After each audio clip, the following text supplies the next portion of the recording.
Good morning mga kapatid. Sa talatang ito, unang Pedro 3, ang sabi dito, pasalamatan natin ang Diyos at Ama ng ating Panginoong Jesucristo dahil sa laki ng habag niya sa atin. Tayo'y binigyan niya ng isang panibagong buhay sa pamamagitan ng muling pagkabuhay ni Jesucristo.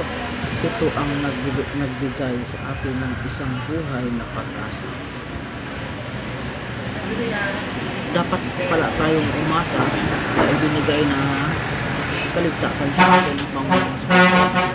Dapat tayong manalig sa ating Panginoon sa Kristo at hindi sa ating sarili lamang.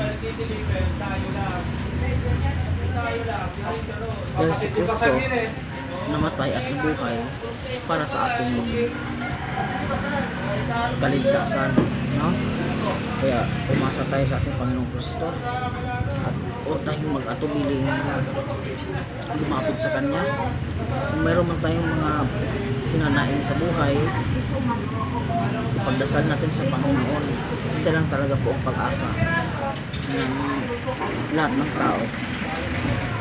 Wala na pong ibang pag-asa. Siya lang, si Kristo Jesus. Pinaalala niya sa atin na siya talagang pag-asa. Siya ang kaligtasan. Ibinigay itong kautusan to sa atin para tayo ay mapaghandaan natin ang pagbabalik niya upang tayo hindi mapahamak. Sa 4 naman, na magmamana tayo ng kayamanan di masisira, walang kapintasan at di kukupas na inihanda ng Diyos sa langit para sa inyo. Magmamana pa tayo ng kayamanan sa langit na hindi kukupas at di masisira. Napakaganda pakinggan mga kapatid. Pag tayo nagmamana ng makalangit na bagay, napakasaya natin. Dahil ang pagmamana ito hindi talaga mawawala sa iyo. Hindi ito tatanggalin sa iyo ng Panginoon, dahil talaga ito ay pinagkaloob na sa atin ng Panginoon. Kumbaga, kung manalig ka sa Kanya ka aasa, hindi ka mag-alinlangan, tanggapin mo si Jesus.